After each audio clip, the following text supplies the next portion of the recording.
suis là, je suis disponible hein, pour répondre aux questions si jamais il y en a sur les Schmitz, ce qui est assez formidable. Alors, je vois une première question de François D. Tu as évoqué pas mal de personnages, mais je constate que certains n'ont pas eu de vidéo à eux. Un mot là-dessus. Ah, exact. Oh oui, parce que c'est très bref. Alors, qu'est-ce que j'ai oublié comme personnages qui sont apparus mais qui n'ont pas eu de vidéo? Mais 2 personnages de Drôle de Dames, parce que soit elles ont été castées, comme on dit, et distribuées, et même les rôles eux-mêmes conçus tardivement. Donc on a pu commencer le tournage tardivement. C'était des bonnes comédiennes, c'est ça qui est un peu gênant. Si j'avais su, j'aurais pris ça plus tôt. Je ne savais pas, j'ignorais, c'est pour ça. Les Drôles de Dames étaient des personnages très insouciants, même carrément inconscients. C'est un peu le sketch Poupouille et Foufou, en fait. Un sketch de 2011.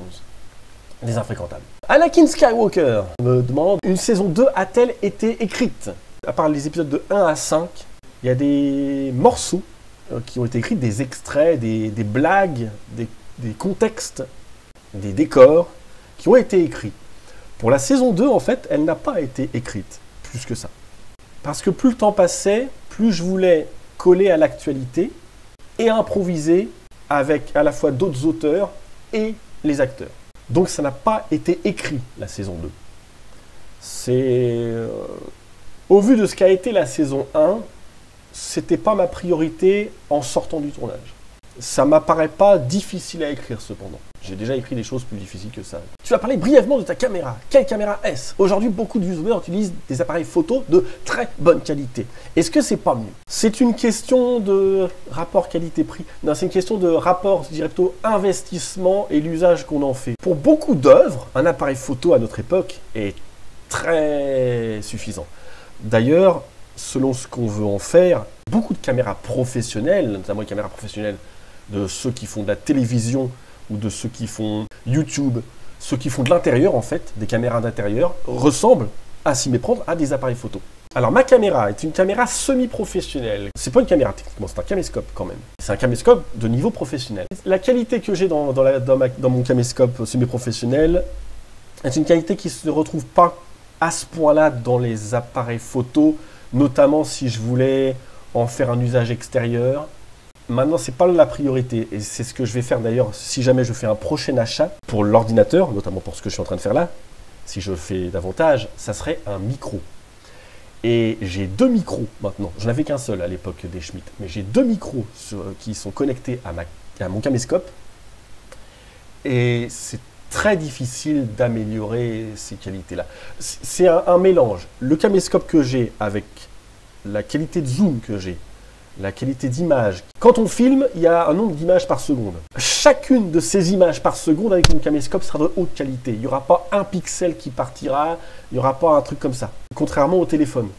Les téléphones, il y a une grande résolution, mais si on en fait un film, il y a une beaucoup plus grande probabilité d'échec, de perdition de qualité. Donc mon caméscope autorise une qualité globale, image, son, travail de post-production, je ne pense pas avoir aussi bien sur un téléphone par rapport à ce qui existait il y a 5 ans. C'était quand même un bon achat. À part un micro, est-ce qu'il y aurait l'achat de réflecteurs pour la lumière? La lumière, j'ai voulu faire réaliste dans le sens où j'ai mis la lumière là où elle était censée être, dans un couloir, dans un bureau, etc. Le problème de lumière n'est pas apparu autant que le son, disons. Je dirais, pour simplifier, pour répondre court, je dirais que le budget me semblait suffisant. J'aurais pu mieux le dépenser. Et qu'est-ce que j'aurais fait avec l'argent de l'ordinateur et de la caméra si j'avais pas eu besoin de racheter un ordinateur et une caméra? Pour une saison 1, il était suffisant. Des anecdotes de tournage. Dans le 14e épisode, par exemple, qui est composé de plein de séquences indépendantes les unes des autres, il y a une des séquences, celle où le personnage de Patrick Maheu, interprété par Guillaume Girondel, joue notamment donc quelqu'un qui a pris une place pour un spectacle de l'humoriste de Dieudonné. Tout le commissariat, tout le monde répond « Ah !» Ils sont tous outrés, c'est l'horreur suprême. Comment peut-il aimer la bête immonde? De manière complètement indépendante du sujet de la séquence, on a vachement de mal à la faire parce qu'on rigolait sans arrêt. Avant que cette séquence démarre, il y avait une anecdote. J'avais demandé à une des comédiennes, donc, et je lui avais demandé de raconter une anecdote pour qu'il y ait un contexte. Et à chaque fois, elle sortait un truc qui me faisait rire, qui faisait rire tout le monde. Puis moi, comme ça me faisait rire, ce qui est très rare sur le tournage, ça faisait rire, mon rire faisait rire les gens. François D me pose la question, pour le coup, avec qui ça a été le plus facile de travailler et le moins facile?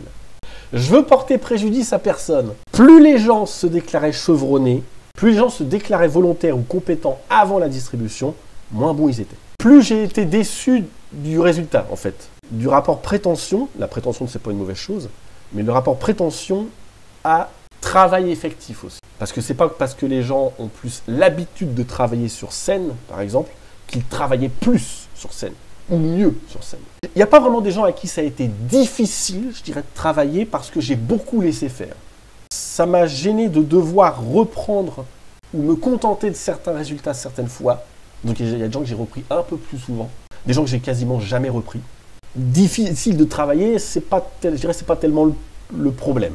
Des gens à qui ça a été facile de travailler, oui, il y en a, ça a été facile de travailler. Désolé si je pense pas à tout le monde, parce que dans l'ensemble, moi j'ai été content de travailler avec tous les gens avec qui j'ai travaillé. J'ai pris beaucoup de plaisir à travailler avec celui qui a joué Mario Moretti. Il écoutait bien ce que je lui disais de faire, c'était un débutant, et il a progressé. C'était pas non plus un personnage qui était très impliqué dans les scénarios. J'ai beaucoup aimé, et j'aurais bien aimé le voir sur d'autres projets, travailler avec celui qui joue Jean-Math. Je sais pas s'il était vraiment débutant. J'ai cru comprendre qu'il a fait beaucoup de choses par la suite en tout cas. Je sais pas si c'était la première fois qu'il faisait quelque chose tout court.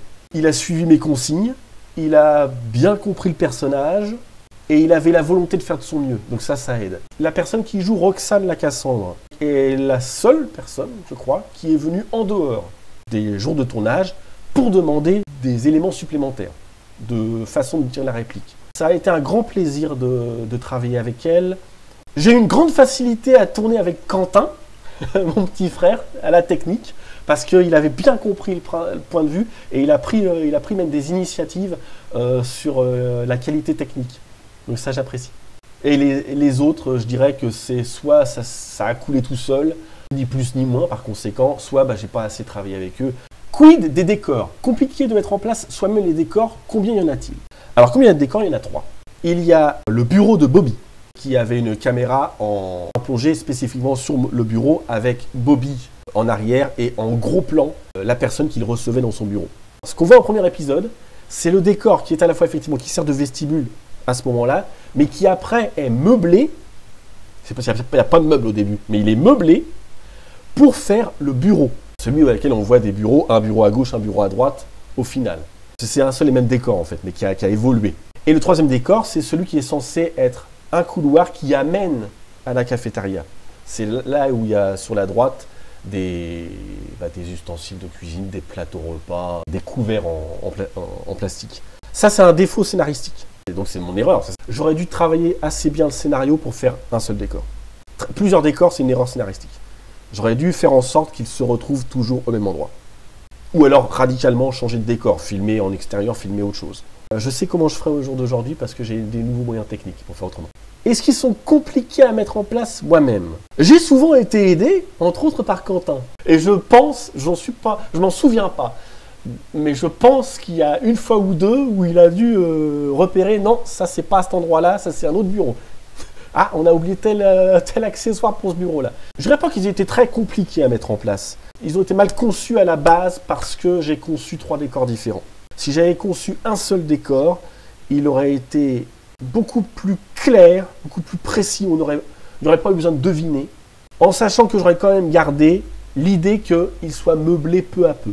Parce que ça, c'était important. Moi, je voulais vraiment que la série soit introduite par l'idée de on investit un bureau qui n'est pas le nôtre. Ce qui était l'objet du premier épisode. C'est pour ça que le premier épisode, il y a une installation de caméra et qu'il y a juste une armoire et que c'est seulement par la suite qu'on commence à avoir des bureaux, des chaises, etc.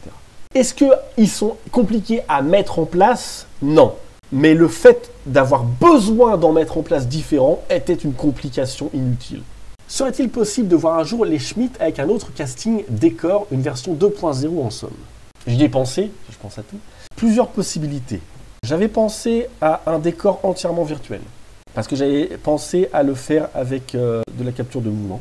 Et moi qui jouais tous les personnages. J'avais pensé à faire plus simple encore, immensément plus simple en décor, à savoir juste une image fixe derrière, filmée sur fond vert, image fixe derrière, et simplement un aller-retour avec différents fonds. Ce qui est faisable, selon la façon dont on veut travailler. Ça aurait impliqué des scénarios ultra simplifiés. Et par conséquent, probablement orientés uniquement comique. Donc ça ne serait pas tout à fait la même série, on va dire. Et enfin, la troisième solution qui serait la meilleure, si jamais je devais tourner avec d'autres personnes, c'est de mélanger l'ancien décor, dans le sens une seule pièce, toujours. Pas trois décors différents, pas une cuisine, pas un bureau, pas un appartement, non. Un décor qui serait forcément le bureau, j'imagine le bureau des Schmitt, en mélangeant à la fois les éléments de décor, avec les murs blancs que j'ai toujours, en rajoutant le maximum de meubles, d'accessoires, de décoration, mais le fond de la pièce, non pas le mur blanc comme il y avait avant, mais le fond vert que j'ai maintenant, qui est assez grand pour par conséquent donner l'impression d'une pièce immensément plus grande, pour avoir une beaucoup plus grande profondeur. Ça implique la caméra toujours fixe au même endroit, parce que ce qui se passe, ce qu'on voit en arrière-plan, en fond vert, ça aurait pas forcément été un fond fixe, ça aurait pu être des éléments 3D, ça aurait pu être les acteurs qui jouent d'autres eux-mêmes, mais en arrière-plan, quand ils passent dans un couloir, etc. Ce qui aurait donné une autre configuration de décor. Là, ça aurait donné une pièce, une grande profondeur, où on aurait vu des choses se passer en arrière-plan, mais aussi toujours le couloir par là. Je pense que le décor serait nettement mieux comme ça. Mais gardez l'idée, non, c'est un décor fixe, il n'y a pas plusieurs pièces, il y a une seule pièce. Un autre casting. Je pense que malheureusement, j'aurais pas le choix. Travailler sur un projet, rémunéré ou non, ça c'est autre chose. Je veux plus me prendre la tête avec la rémunération comme j'ai fait précédemment. Donc ça serait un point sérieux à discuter, tout du moins tant qu'il n'y a pas de rentrée d'argent. Si je devais refaire les Schmitt, ça implique plein de changements dans l'attitude. C'est pas ma priorité à l'heure actuelle, ça me semble pas complètement impossible. Avant d'en arriver là, il faudrait sacrément que je sois certain que tout le monde participe en se bougeant le cul. La disponibilité et la volonté de faire de son mieux. Et si les gens ne veulent pas suivre le personnage que moi j'ai créé, qu'ils créent le leur, comme dans un esprit jeu de rôle, mais qu'ils le suivent avec cohérence, qu'ils jouent de leur mieux. J'aurais une exigence de qualité. Je veux savoir avec qui je tourne, avant d'envisager de refaire le Schmitt. Ça me paraît pas impossible.